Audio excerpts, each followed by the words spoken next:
दोस्तों इस वीडियो को पूरा अंत तक देखने के बाद आपको पूरी जानकारी हो जाएगी कि अस्थमा क्या होता है। साथ में आपको ये भी जानकारी हो जाएगी कि अस्थमा को विदिन 30 डेज 30 दिन के अंदर कैसे मैनेजमेंट किया जा सकता है। और आपको इस वीडियो में पूरी जानकारी मिलेगी कि अस्थमा का मैकेनिज्म ऑफ एक्शन क्या है, मतलब वो होता कैसे है। अब आप अगर जान जाएंगे कि कैसे होता है तो आप उसे रोक सकते हैं घर पे ही। और इसमें डायग्नोसिस क्या किया जा सकता है, इसमें लाइन ऑफ ट्रीटमेंट या क्या चलाया जा सकता है, ये पूरी की पूरी जानकारी आपको इस वीडियो में मिलने वाली। तो इस वीडियो को पूरा अंत तक जरूर देखें। नमस्कार दोस्तों, मैं हूं डॉक्टर CM यादव, स्वागत करता हूं आप ही के यूट्यूब चैनल में। तो दोस्तों शुरुआत करते हैं अस्थमा क्या होता है। हम सभी जानते हैं दोस्तों कि नाक से या अपने नोज से हम लोग ऑक्सीजन लेते हैं। ऑक्सीजन जाता है हमारे लंग्स फेफड़ों तक। फेफड़ों तक पहुंचाने का काम छोटी छोटी पाइप गई रहती हैं, वो आखिर में जाके एल्वेलाई बन जाती हैं। वहाँ से गैस का एक्सचेंज होता है, यानी कार्बन डाइऑक्साइड जा रहा है, ऑक्सीजन अंदर जा रहा है। तो ये मीडियम ऑफ एक्सचेंज होता है।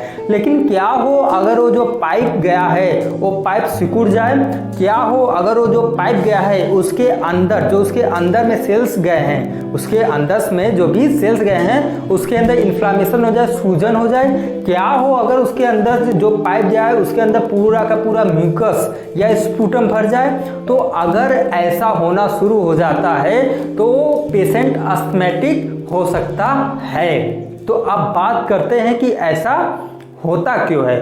अब कोई कुछ भी होने के लिए उसके पीछे कारण होता है दोस्तों। जिस दिन आप उस कारण का पता लगा लिए आप अपने अस्थमा को ठीक कर सकते हैं। अब बात करते हैं क्या क्या ट्रिगरिंग फैक्टर्स हैं या एजेंट हैं जो इसे ट्रिगर करते हैं। अब उसके बारे में हम लोग जानते हैं। तो दोस्तों इसमें पहला होता है स्ट्रेस। आप ज़्यादा स्ट्रेस लेने की वजह से भी आपको अस्थमा का अटैक आ सकता है। दूसरा ओबेसिटी हो सकता है। तीसरा डस्ट पार्टिकल्स हो सकते हैं। चौथा आपका पॉलन ग्रेन हो सकता है। ओबेसिटी तो मैंने बताया ही है। साथ में काकरोच हो सकते हैं, माइट्स हो सकते हैं। ये जो फ्यूम्स होते हैं, स्प्रे होते हैं, परफ्यूम से भी हो सकता है। आपको कोई तौलिया से झटकार रहा है, उससे जो डस्ट पार्टिकल निकल रहे हैं वो अगर आपके नाक में जा रहे हैं उसके वजह से भी आपको अटैक आ सकता है। डर के वजह से भी आपको अटैक आ सकता है। अगर डर हो रहा है तो भी आपको अटैक आ सकता है। और मैं बात करूं तो इंडोर आपको किसी उससे एलर्जी है, जैसे मान लीजिए खाना बनना है तो उसके वजह से जो महक आ रहा है उस महक की वजह से भी आपको अस्थमा का अटैक आ सकता है। तो ये सारे के सारे जो फैक्टर्स हैं इसी के वजह से ही वो फैक्टर्स हैं आपके अंदर गए। अंदर जाने के बाद वो करते क्या है, होता क्या है, अब ये हम लोग आगे जानने वाले हैं। तो दोस्तों हम इसमें केवल 3 पॉइंट समझेंगे। पहला पॉइंट हम लोग जानेंगे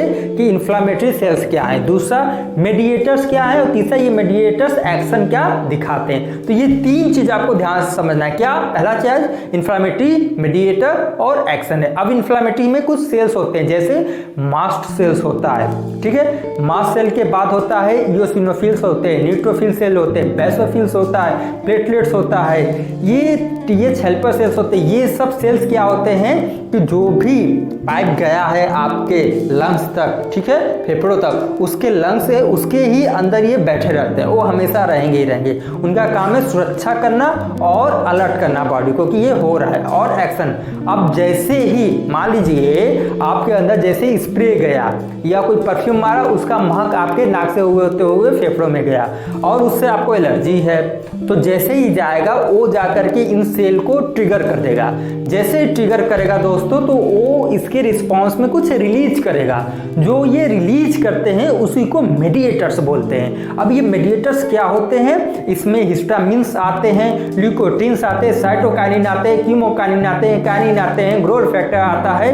ये सारे के सारे इसके क्या कहलाते हैं, मेडिएटर्स कहलाते हैं। अगर ये मेडिएटर्स को ही रोक दिया जाए, याद रखिए ये मेडिएटर्स को ही रोक, पहला तो है आप एलर्जी को रोक सकते हैं, जो एलर्जी जिससे हो रहा है, दूसरा है मेडिएटर्स को है तो इसका मैकेनिज्म ऑफ एक्शन ही रुक जाएगा। मेडिसिन यही काम करता है, आगे मैं उस पर बात भी करने वाला हूँ। फिर ये क्या करता है, अब हिस्टामिन का सिक्रेशन, ये मीडिएटर्स का सिक्रेशन हो गया है, अब ये जाएगा आपके सेल्स के जो अंदर का लेयर है वहाँ पे गोबलेट सेल होते हैं, उससे म्यूकस का प्रोडक्शन कर देगा। साथ में क्या करेगा, स्ट्रक्चरल चेंज कर देगा, यानी उसका इलास्टिसिटी होना चाहिए, तभी सांस, देखिए इलास्टिसिटी रहेगा, सांस ले रहे हैं फिर छोड़ रहे हैं, सांस ले रहे हैं छोड़ रहे हैं, तो जाकर के ये क्या होगा, अगर इलास्टिसिटी लूज हो जाएगा तो सांस लिया, सांस तो ले लिया लेकिन उसको छोड़ ही नहीं पाएगा, वो अंदर हवा भर जाएगा, तो बहुत ज़्यादा डिफिकल्टी हो जाता है। तो ये इलास्टिसिटी इसमें लूज, साथ में ब्रोंकोस्पाज्म होता है, यानी आपके अंदर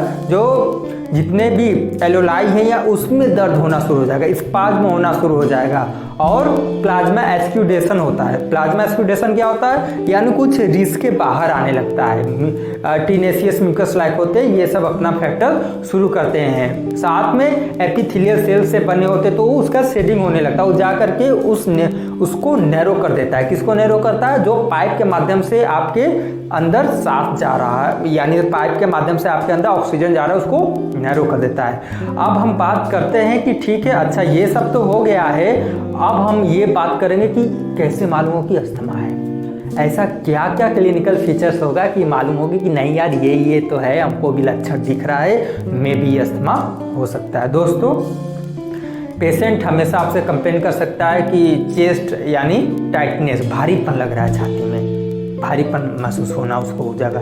वीजिंग साउंड, अंदर आप जब स्टेथोस्कोप, ये आला लगाएंगे, स्टेथोस्कोप लगाएंगे तो वीजिंग साउंड आएगा, सीटी जैसा लगेगा, ठीक है। और हो सकता है कि इसमें कफिंग, स्पुटम आएगा कि नहीं आएगा ये तो बात की बात है, आ भी सकता है नहीं भी आ सकता है, बट कफिंग होगा, डिस्पेनिया होगा, सांस लेने में दिक्कत, ब्रेथलेसनेस होगा, लगेगा कि सांस ले ही नहीं पा रहे हैं, अंदर लगेगा कि फेफड़ा में मेरा ऑक्सीजन जा ही नहीं पा रहा है, ऐसा पेशेंट को महसूस होगा। बहुत वर्स्ट कंडीशन हो जाता है। कभी कभी क्या होता है कि कुछ अस्थमा का अटैक आपको रात को आता है, कुछ अस्थमा का अटैक आपको सुबह मॉर्निंग टाइम आता है, तो ये अटैक पीरियड कब आता है ये भी इसको कंसिडर करना होता है। अब हम बात करते हैं कि इसमें क्या डायग्नोसिस करवाया जाता है, यानी क्या आप इन्वेस्टिगेशन करवा सकते हैं। तो नंबर 1 होता है एलएफटी या फिर पीएफटी।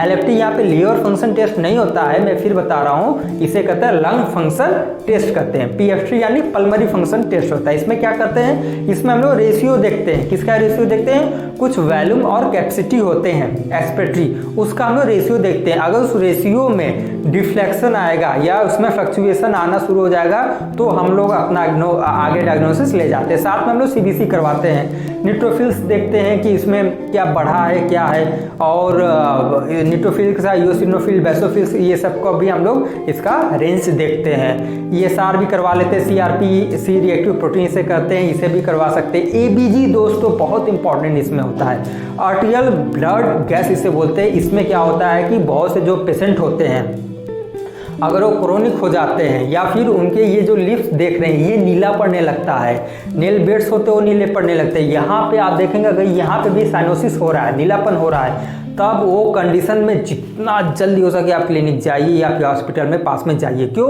एबीजी से मालूम होता है कि आपके बॉडी के अंदर कार्बन डाइऑक्साइड का और ऑक्सीजन का बैलेंस क्या है। अगर नीलापन आ रहा है यानी कार्बन डाइऑक्साइड बहुत ज़्यादा बढ़ गया, ऑक्सीजन का लेवल कम हो रहा है, यानी अंदर तक म्यूकस का फॉर्मेशन हो चुका है और गैस का एक्सचेंज ही नहीं हो पा रहा है। और अगर ऑक्सीजन नहीं जाएगा तो एटीपी का फॉर्मेशन भी नहीं हो पाएगा, माइटोकॉन्ड्रिया सब कुछ रुक जाएगा, एनर्जी नहीं मिलेगा, पेशेंट कोमा में बेहोश, डेथ भी हो सकता है, लकवा तक मार सकता है। अगर ज़्यादा उसका ऑक्सीजन सेचुरेशन लेवल गिरना शुरू हो जाए तो स्ट्रोक भी आ सकते हैं। साथ में हम लोग इसमें सिटी स्कैन भी करवाते हैं। सिटी स्कैन से क्या देखते हैं कि कहीं ट्यूमर तो नहीं है, उस ट्यूमर की वजह से क्या वो ट्रिगरिंग फैक्टर का काम नहीं कर रहा है, तो सिटी स्कैन भी या एक्सरे भी करवाते हैं। अब हम बात करते हैं कि दोस्तों इसमें लाइन ऑफ ट्रीटमेंट क्या होता है और लास्ट में हम बात करेंगे कि कैसे इसको करते हैं। तो लाइन ऑफ ट्रीटमेंट में देखिए दोस्तों, ब्रोंकोडायलेटर्स आते हैं, एंटीकोलिनर्जिक आता है, बीटा एगोनिस्ट आता है, आईजीई इनहिबिटर्स आते हैं, ये तमाम प्रकार के आते हैं। अब इनका काम क्या होता है, ब्रोंकोडायलेटर से जो पाइप आपका नैरो हो रहा है उसको वो फिर से डायलेट करके बढ़ा देगा, ठीक है। जो ट्रिगरिंग फैक्टर्स है जैसे लिकोटीन है वो ट्रिगर कर रहा है, तो कुछ मेडिसिन होते हैं, मोंटेल्यूकास्ट हैं, ये सब है, जेफ्रीलुकास्ट है, वो जाकर के उस फैक्टर्स को, मीडिएटर्स को ही ख़त्म कर देता है, तब वो अपना एक्शन ही नहीं दिखा पाता है। कुछ होते हैं जैसे थियोफाइलिन है, ये सब आते हैं तो उसका भी इस्तेमाल कुछ एंटीकोलिनर्जिक का भी इस्तेमाल किया जाता है।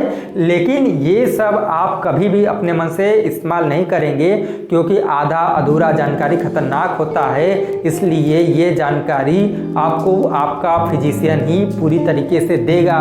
इसलिए नहीं मैं बोल रहा हूँ, क्योंकि उसमें वो फिजिशियन आपका डिसाइड करेगा कि आपको लॉन्ग एक्टिंग की ज़रूरत है, शॉर्ट एक्टिंग की ज़रूरत है, पफिंग का कब ज़रूरत है। ठीक है, ये सब आपका कॉर्टिकोस्टेरॉइड दोस्तों, पहला इसमें second line of treatment corticosteroid आता है। स्टेरॉइड ये सब फैक्टर से उसे रोक देता है, साथ में ये वैसोडायलेशन भी करवा देता है। तो कॉर्टिकोस्टेरॉइड जरूर से यूज किया जाता है।